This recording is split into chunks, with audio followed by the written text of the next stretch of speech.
I'm going to talk to you about some things that I've learned in my journey. Most from experience, some of them I heard in passing, many of them I'm still practicing, but all of them I do believe are true.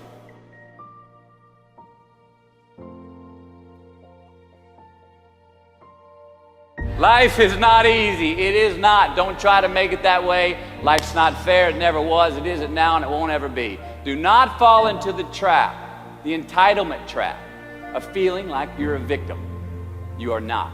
Get over it and get on with it. So the question that we got to ask ourselves is what success is to us? What success is to you? Is it more money? That's fine. I got nothing against money. Maybe it's a healthy family. Maybe it's a happy marriage. Maybe it's to help others, to be famous, to be spiritually sound, to leave the world a little bit better place than you found it. Continue to ask yourself that question. Now, your answer may change over time, and that's fine. But do yourself this favor. Whatever your answer is, don't choose anything that will jeopardize your soul. Prioritize who you are, who you want to be, and don't spend time with anything that antagonizes your character. Be brave, take the hill, but first answer that question, what's my hill? So first, we have to define success for ourselves.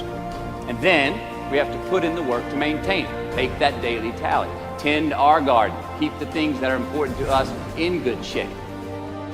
Where you are not is as important as where you are. It is just as important where we are not as it is where we are. Look, the first step that leads to our identity in life is usually not, I know who I am, I know who I am. That's not the first step. The first step's usually, I know who I am not. Process of elimination. Defining ourselves by what we are not is the first step that leads us to really knowing who we are. You know that group of friends that you hang out with that really might not bring out the best in you? You know, they gossip too much, or they're kind of shady. They really aren't going to be there for you in a pinch.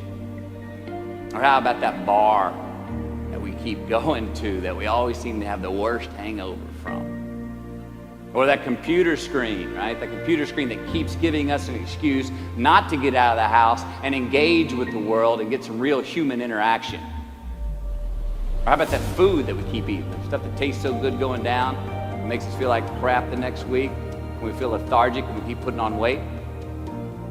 Well, those people, those places, those things, stop giving them your time and energy. Just don't go there. I mean, put them down. And when you do this, when you do put them down, when you quit going there, when you quit giving them your time, you inadvertently find yourself spending more time and in more places that are healthy for you, that bring you more joy. Why? Because you just eliminated the who's, the where's, the what's, and the when's that were keeping you from your identity. Like, trust me, too many options, I promise you, too many options will make a tyrant of us all. All right, so get rid of the excess, the wasted time. Decrease your options. And if you do this, you will have accidentally, almost innocently, put in front of you what is important to you by process of elimination.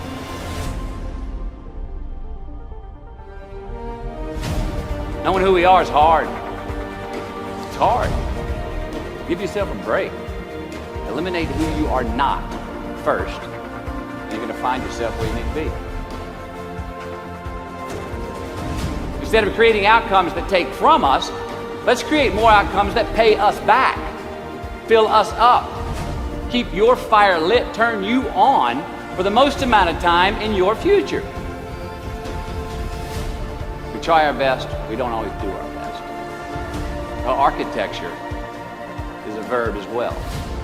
And since we are the architects of our own lives, let's study the habits, the practices, the routines that we have that lead to and feed our success. Our joy, our honest pain, our laughter, our earned tears. Let's dissect that and give thanks for those things.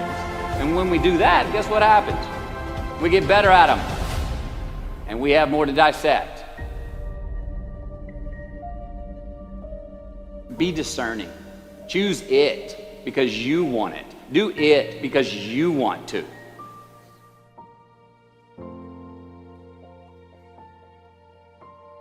We're going to make mistakes. You got to own them.